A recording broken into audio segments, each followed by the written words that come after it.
नमस्कार. The deep डाईव्हमध्ये आपलं स्वागत आहे. आज माझ्यासमोर आहे रविवार 25 जानेवारी 2026चा द इकॉनॉमिक टाइम्स.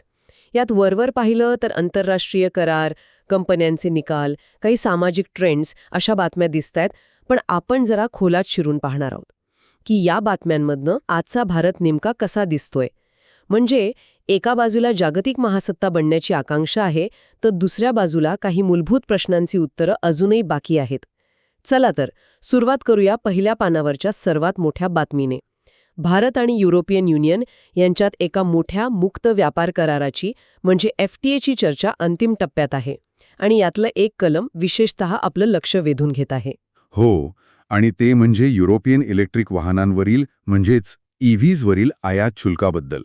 सध्या युरोपमधून येणाऱ्या महागड्या गाड्यांवर तब्बल 100% आयात शुल्क लागतं. 100%? हो, आणि या करारामुळे ते थेट 10 ते 15% येण्याची शक्यता आहे. बापरे. म्हणजे याचा सरळ अर्थ असा की युरोपमधील लक्झरी इलेक्ट्रिक गाड्या भारतात खूप स्वस्त होतील. अगदी. म्हणजे ज्या गाड्या आज आपल्याला 1.5 कोटीला मिळतात त्या कदाचित 80-90 लाखांपर्यंत. बरोबर 80-90 लाखांपर्यंत खाली येऊ शकतील. हे तर ग्राहकांसाठी उत्तम आहे. पण मला एक प्रश्न पडलाय की याचा परिणाम फक्त गाड्या स्वस्त होण्यापुरता मर्यादित आहे का? अजिबात नाही. इथेच तर खरा डाव आहे. म्हणजे काय आहे ना, याला दोन बाजू आहेत. अच्छा. एकीकडे कमी झालेल्या शुल्कामुळे युरोपियन कंपन्यांना भारतात गाड्या विकणं सोपं जाईल.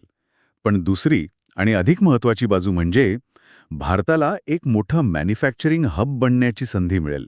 मॅन्युफॅक्चरिंग हब म्हणजे उत्पादन केंद्र. हो, कारण जर युरोपियन कंपन्यांनी भारतातच गाड्या बनवल्या तर त्यांना ते शुल्कही भरावे लागणार नाही आणि इथून त्या इतर देशात निर्यातही करू शकतील. तुमचा मुद्दा बरोबर आहे. पण मग आपल्या देशातील कंपन्यांचं काय? म्हणजे टाटा किंवा महिंद्रा ज्या EV क्षेत्रात मोठी गुंतवणूक करत आहेत. हो, त्यांचं काय? या स्पर्धेसाठी त्या तयार आहेत का? त्यांच्याकडे युरोपियन लक्झरी ब्रँड्सना टक्कर देणारी टेक्नॉलॉजी आहे? हाच तर कळीचा मुद्दा आहे. बरोबर. बघा, टाटा आणि महिंद्रा सध्या ज्या सेगमेंटमध्ये आहेत तो प्रामुख्याने मध्यमवर्गीय ग्राहकांसाठी आहे. युरोपियन कंपन्या थेट लक्झरी सेगमेंटमध्ये स्पर्धा करतील, त्यामुळे सुरुवातीला थेट टक्कर होणार नाही. ओके. पण या निर्णयामुळे टाटा आणि महिंद्रावर दोन प्रकारचे दबाव येतील. एक, त्यांना त्यांच्या स्वतःच्या लक्झरी EV योजनांना गती द्यावी लागेल. आणि दोन, त्यांना त्यांच्या सध्याच्या गाड्यांची गुणवत्ता सतत सुधारावी लागेल. कारण ग्राहकांच्या अपेक्षा वाढणार आहेत. अगदी. आणि कदाचित त्या सरकारकडे हे शुल्क टप्प्याटप्प्याने कमी करण्यासाठी लॉबिंगही करतील. पण मला सांगा, हे 10-15% आयात शुल्क सुद्धा काही कमी नाही. काही तज्ज्ञांच्या मते जर खऱ्या अर्थाने स्पर्धा वाढवायची असेल आणि भारताला ग्लोबल हब बनवायचं असेल तर हे शुल्क पूर्णपणे काढून टाकायला हवं. यात तथ्य आहे, पण हे ग्लास अर्धा भरलेला की अर्धा रिकामा पाहण्यासारखं आहे. म्हणजे पूर्णपणे शुल्क काढल्यास आपल्या देशांतर्गत उद्योगाला मोठा फटका बसू शकतो, जो नुकताच उभा राहतोय. त्यामुळे 10-15% शुल्क हा एक मधला मार्ग वाटतो. अच्छा. यामुळे परदेशी कंपन्यांना भारतात येण्यास प्रोत्साहनही मिळेल आणि आपल्या कंपन्यांना स्वतःला तयार करण्यासाठी थोडा वेळही मिळेल. म्हणजे एकाच वेळी जागतिक आकांक्षा आणि देशांतर्गत उद्योगाचं संरक्षण अशी ही तारेवरची कसरत आहे. बरोबर. आणि हीच कसरत आपल्याला अमेरिका आणि भारताच्या संबंधांमध्येही दिसतेय. अमेरिकेने भारतावरील 25% अतिरिक्त दर म्हणजे टॅरिफ काढून टाकण्याचे संकेत दिले आहेत. हो, आणि यामागे एक मोठं भूराजकीय कारण आहे. अमेरिकेचे ट्रेजरी सेक्रेटरी स्कॉट बेसंट यांनी वर्ल्ड इकॉनॉमिक फोरममध्ये स्पष्ट सांगितलंय. ते म्हणाले की आम्ही रशियन तेल खरेदी केल्याबद्दल भारतावर कर लावला होता.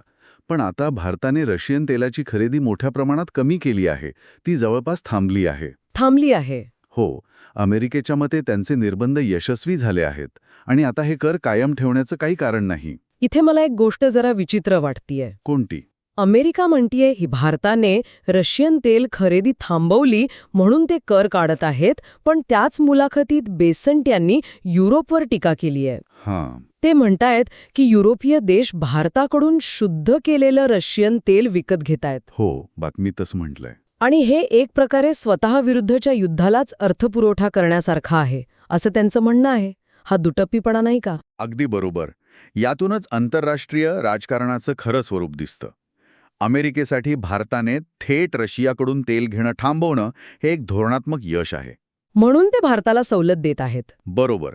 पण भारत तेच रशियन तेल शुद्ध करून युरोपला विकतोय, यावर युरोपला दोष दिला जातोय, भारताला नाही. असं का? कारण आजच्या भूराजकीय परिस्थितीत अमेरिकेला भारताची चीन विरुद्ध एक भागीदार म्हणून जास्त गरज आहे. त्यामुळे प्रत्येक देश स्वतःच्या सोयीनुसार नियम वाकवतो. खरंय. जागतिक स्तरावर आकांक्षा पूर्ण करताना अशी गुंतागुंत हाताळावीच लागते. आणि ही आकांक्षा आपल्याला फक्त गाड्यांमध्येच नाही तर आपल्या घरातल्या टीव्हीमध्येही दिसतेय. वृत्तपत्रात एक मथळा आहे, idiot box gets tax savvy. हो, हा मथळा खूप काही सांगून जातो. बातमी अशी आहे की सरकारने मोठ्या स्क्रीनच्या टीव्हीवरील जीएसटी 28% 18% कमी केला. अच्छा, म्हणजे 10% कमी केला. हो, आणि याचा परिणाम असा झालाय की लोक आता लहान स्क्रीनच्या टीव्हीऐवजी थोडे जास्त पैसे खर्च करून 43 इंच किंवा त्याहून मोठा टीव्ही घेण्यास पसंती देत आहेत. किती मोठा फरक पडलाय. पूर्वी एकूण टीव्ही बाजारात मोठ्या स्क्रीनचा वाटा निम्मा होता. तो आता 2/3 झालाय. म्हणजे प्रचंड वाढ झालीय. यालाच प्रीमियमायझेशन म्हणतात, बरोबर? अगदी बरोबर. ग्राहक आता चांगल्या आणि मोठ्या वस्तूंसाठी जास्त पैसे खर्च करायला तयार आहेत. कर धोरणातील एक छोटा बदल ग्राहकांच्या खरेदीच्या सवयी कशा बदलू शकतो याचं हे उत्तम उदाहरण आहे. नक्कीच. पण इथे एक प्रश्न विचारायला हवा. हा ट्रेंड कायमस्वरूपी आहे की केवळ तात्पुरता? म्हणजे कारण कोविडनंतर लोकांच्या खर्चाच्या सवयी बदलल्या आहेत. पण वाढती महागाई आणि कर्जाचे वाढते व्याजदर पाहता हा प्रीमियमायझेशनचा ट्रेंड भविष्यात टिकून राहील का, हे पाहणं महत्त्वाचं ठरेल. हा मुद्दा महत्वाचा आहे. आणि आकांक्षा फक्त ग्राहकांचीच नाही तर कंपन्यांचीही वाढतीये. अल्ट्राटेक सिमेंटच्या नफ्यात तिसऱ्या तिमाहीत तब्बल 27% वाढ झालीय. हो, 27% वाढ. हा आकडा फक्त एक आकडा नाही. हे दर्शवतं की सरकारने गतिशक्ती आणि नॅशनल इन्फ्रास्ट्रक्चर पाईपलाईनसारख्या योजनांवर जो भर दिला आहे त्याचे परिणाम आता दिसू लागले आहेत. म्हणजे देशात बांधकाम जोरात सुरू आहे. हो, रस्ते, पूल, बंदर या सगळ्याचा थेट फायदा सिमेंट कंपन्यांना होतोय. पण इथेही तोच प्रश्न पुन्हा येतो जो आपण वाहन उद्योगाबद्दल विचारला होता. कोणता? ही वाढ केवळ अल्ट्राटेक सारख्या मोठ्या कंपन्यांपुरती मर्यादित आहे की लहान आणि मध्यम उद्योगांनाही याचा फायदा होतोय? खरंय, कारण अनेकदा मोठ्या प्रकल्पांची कंत्राटं मोठ्या कंपन्यांनाच मिळतात. अगदी. म्हणजे देशाच्या आकांक्षा पूर्ण होत असताना विकासाचे फायदे सर्वांपर्यंत पोहोचत आहेत की नाही हा एक महत्त्वाचा प्रश्न आहे. हो. आणि याच प्रश्नावर आपल्याला एका गंभीर बातमीकडे वळावं लागतंय. एकीकडे आपण पायाभूत सुविधांच्या विकासाबद्दल बोलतोय तर दुसरीकडे इंडोर हो, दूषित पाण्यामुळे लोकांचा मृत्यू झाल्याची दुःखद घटना घडली आहे. आणि ही बातमी आपल्याला जमिनीवर आणते. ही सार्वजनिक आरोग्य आणि पायाभूत सुविधांशी संबंधित एक अत्यंत महत्त्वाची समस्या आहे, ज्याकडे अनेकदा मोठ्या आर्थिक बातम्यांच्या गदारोळात दुर्लक्ष होतं. बरोबर. शहरं वाढत आहेत, सिमेंटची जंगलं उभी राहत आहेत, पण पिण्याच्या पाण्याची शुद्धता यांसारख्या मूलभूत गोष्टींकडे आपलं लक्ष आहे का? ही घटना व्यवस्थेच्या अपयशाचं प्रतीक आहे. अगदी. यात आरोग्य मंत्रालयाने पीडितांसाठी नुकसान भरपाईच्या सूत्राला मंजुरी दिलीय. ही एक त्यातल्या त्यात दिलासादायक बाब आहे. पण नुकसान भरपाई हा यावरचा उपाय आहे का? नाही. नाही. नुकसान भरपाई एक तात्पुरती मलमपट्टी आहे. खरा प्रश्न आहे जबाबदारीचा, उत्तरदायित्वाचा. हे का घडलं? जबाबदार कोण? बरोबर. महानगरपालिका, कंत्राटदार की सरकारी अधिकारी? आणि अशी घटना पुन्हा घडू नये यासाठी काय ठोस उपाययोजना केल्या जाणार आहेत? जोपर्यंत ह्या प्रश्नांची उत्तरे मिळत नाहीत तोपर्यंत केवळ नुकसान भरपाई देऊन काहीही साध्य होणार नाही. हे केवळ निधीचं नाही, प्रशासनाच्या इच्छाशक्तीचंही अपयश आहे. खरंय. ही घटना आपल्याला आपल्या विकासाच्या आकांक्षा आणि जमिनीवरचं वास्तव यातला फरक दाखवून देते. आणि हाच प्राधान्यक्रमांमधील बदल आपल्याला काही इतर सामाजिक बातम्यांमध्येही दिसतो. वृत्तपत्रात 2 छोटे पण खूप मनोरंजक मथळे आहेत. पहिला आहे, कधीच निवृत्त न होण्याची इच्छा बाळगणे आता अनुकूल झाले आहे. हे खूप महत्त्वाचं निरीक्षण आहे. विशेषतः कोविडनंतर लोकांच्या मानसिकतेत मोठा बदल झाला आहे. कसा? पूर्वी हसल कल्चर म्हणजे सतत काम करत राहण्याला खूप महत्त्व दिलं जायचं. पण आता लोकांना वर्क लाईफ बॅलन्सचं महत्त्व पटलं आहे. म्हणजे आयुष्य फक्त काम करण्यासाठी नाही तर ते जगण्यासाठी आहे. अगदी. हा विचार आता तरुणांमध्ये रूढ होतोय. आणि याच विचाराला जोडून दुसरा मथळा आहे, सपर क्लब्स हे आता जिव्हाळ्याचे नवे तिसरे स्थान म्हणून उदयास येत आहेत. हो, तिसरे स्थान. हे तिसरे स्थान म्हणजे काय? तिसरे स्थान ही एक सामाजिक संकल्पना आहे. आपलं घर हे आपलं पहिले स्थान, कामाची जागा हे दुसरे स्थान. अच्छा. या दोन्ही जागा सोडून जिथे आपण लोकांशी जोडले जातो, संवाद साधतो, ती जागा म्हणजे तिसरे स्थान. जसे की पूर्वी कट्टे किंवा चहाची दुकानं असायची. आणि आता सपर क्लब्स. हो, बातमीनुसार लोक मोठ्या रेस्टॉरंट्सऐवजी सपर क्लब्सना पसंती देत आहेत. म्हणजे एखाद्याच्या घरी जाऊन लहान गटात अनोळखी लोकांसोबत जेवणाचा आणि गप्पांचा आनंद घेणं. हे तर खूपच रंजक आहे. म्हणजे लोकांना आता गर्दीपेक्षा अधिक अर्थपूर्ण आणि वैयक्तिक अनुभवांची ओढ लागली आहे. हां, पण दुसरीकडे अमेरिकेतील एका अभ्यासानुसार लोकांची वाचनाची आवड कमी होत चालली आहे. गेल्या 2 दशकात मनोरंजनासाठी वाचणाऱ्यांची संख्या जवळपास निम्मी झाली आहे. हे डिजिटल युगाचं प्रतिबिंब आहे. एका बाजूला लोक अर्थपूर्ण मानवी संबंधांच्या शोधात आहेत. तर दुसऱ्या बाजूला स्क्रीन आणि सोशल मीडियामुळे त्यांचं लक्ष विचलित होत आहे. बरोबर.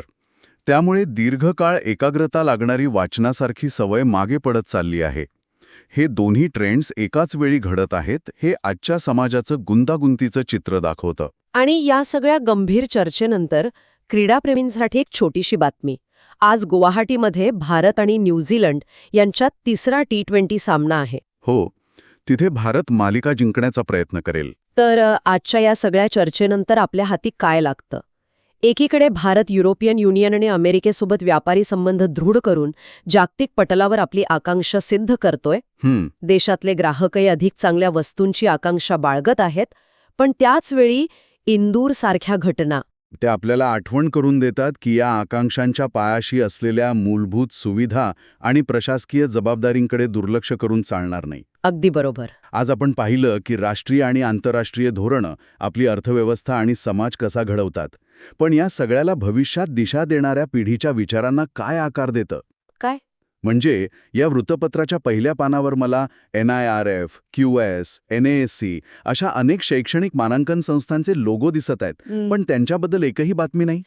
खरे, फक्त लोगो आहेत. हो, आणि मला वाटतं कदाचित आजची सर्वात महत्त्वाची बातमी ती आहे जी छापलेलीच नाही.